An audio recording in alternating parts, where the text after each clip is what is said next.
Crítica al principio de separación de poderes. Esta crítica o teoría llamada la separación de poderes fue creada o es basada principalmente en las opiniones de Montesquieu, que era un pensador político francés.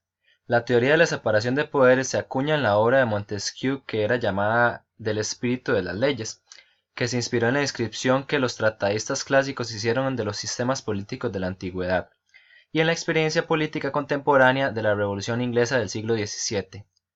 Prominentes autores de la Ilustración francesa como Jean-Jacques Rousseau o de la independencia de Estados Unidos como Alexander Hamilton también teorizaron sobre este particular.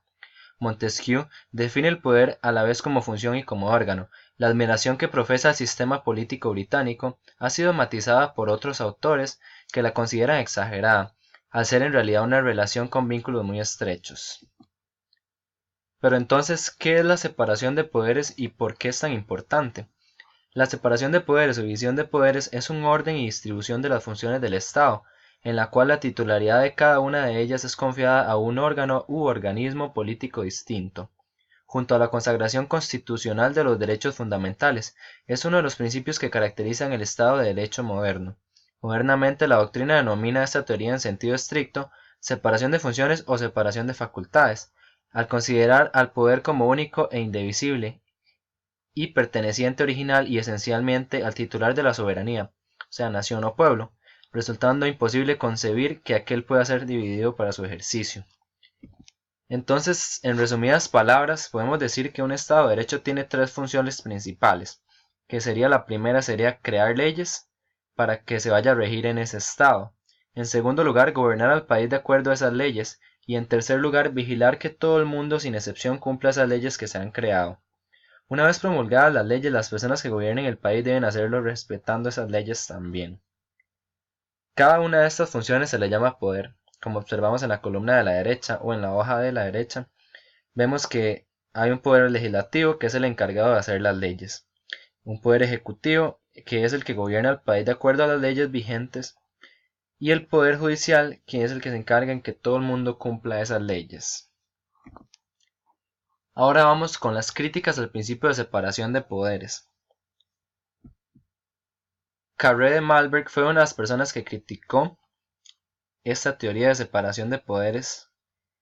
Carré de Malberg era un jurista francés y dice que recogiendo posiciones de diferentes escritores ha señalado tres grandes repartos al principio de separación de poderes. En primer lugar, esta idea tal y como fue formulada por Montesquieu se trata de un reparo de tono general o filosófico, atenta contra el principio de la unidad del Estado, rasgo consustancial de la moderna forma política. La influencia del dogma de Montesquieu, escribe Carré, es ciertamente disolvente ya que la separación de poderes, al descomponer el poder estatal en tres poderes, no tiene cada uno sino capacidad de acción insuficiente, no conduce a otra cosa que destruir en el Estado la unidad que el mismo principio de su fuerza. Según Carré, el principio de la unidad estatal se observa reconociendo el Estado una personalidad jurídica que opera a través de determinados órganos que ejercen los poderes que están investidos no como capacidades personales, sino como capacidades estatales. La segunda crítica que realiza Carré se refiere al principio de la separación funcional entre los órganos y la exclusividad funcional ni es de hecho practicada ni conviene que lo sea.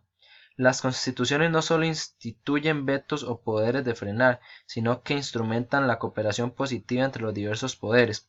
Montesquieu solo ocupó la neutralización pasiva, pero creyó que la solución automática, como veíamos, de los problemas de cooperación en el seno del Estado.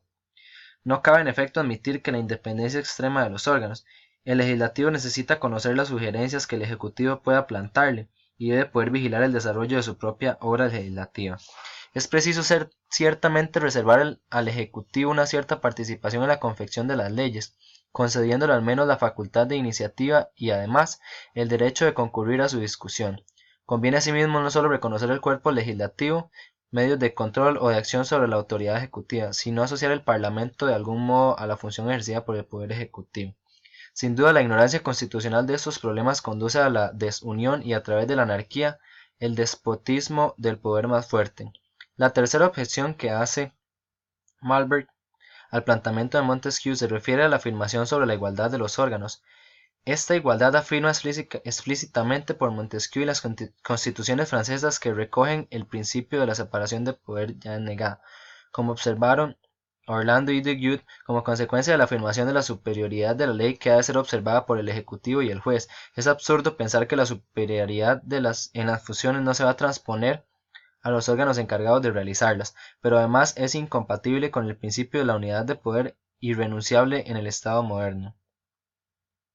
Jenny señaló que es indispensable que en todo tiempo exista un centro único de imputación y de voluntad, un órgano preponderante. Sería en efecto contrario a la unidad estatal que el cuerpo legislativo y el jefe elegido de la ejecución puedan mantener cada uno por su parte, dos políticas diferentes. Para evitar tal dualismo se necesita que la Constitución haya reservado a una de las autoridades un poder especial que le permita, en caso de necesidad, hacer prevalecer sus puntos de vista y su voluntad contra los que han sugerido algunos intérpretes. Señala Carré, en el régimen parlamentario no existe ningún tipo de equilibrio entre el Ejecutivo y el Legislativo. Por el contrario, la superioridad del Parlamento es clara. El gobierno necesita para desempeñar su función el respaldo del Parlamento y su poder de disolución recurriendo al pueblo no lo libera de su independencia del nuevo Parlamento. También tenemos a Robert Alan Dahl, que niega la efectividad de la separación de poderes en la prevención de la tiranía. Pone como ejemplo que hay países con libertad y sin división de poderes como Gran Bretaña en la actualidad o Grecia antes, y países con división de poderes y sin libertad, sistemas con constitucionalismo nominal o semántico, con argumentos cuya lógica puede ser discutible según haya mostrado Bill. Ahora, hablando un poco de la separación de poderes en el ordenamiento jurídico costarricense, nos iríamos directo a nuestra constitución política, directamente al artículo 9, que menciona que el gobierno de la república es popular, representativo, alternativo y responsable. Lo ejercen tres poderes distintos e independientes entre sí: legislativo, ejecutivo y judicial. Ninguno de los poderes puede delegar el ejercicio de funciones que les son propias. Nuestro ordenamiento constitucional sigue la doctrina clásica del principio de división de poderes. Dicho principio se encuentra luego reformado específicamente en el artículo 149, incisos 3 y 5 de la misma Constitución, que disponen en lo conducente: el presidente de la República y el ministro de Gobierno que hubiera participado en los actos que enseguida se indican serán también conjuntamente responsables. Inciso 3. Cuando impidan o estorben las funciones propias de la Asamblea Legislativa o coarten su libertad o independencia. Inciso 5. Cuando impidan o estorben las funciones propias del Poder Judicial o coarten a los tribunales de libertad con los que deben juzgar las causas sometidas a su decisión, o cuando obstaculicen en alguna forma las funciones que correspondan los organismos electorales a las municipalidades.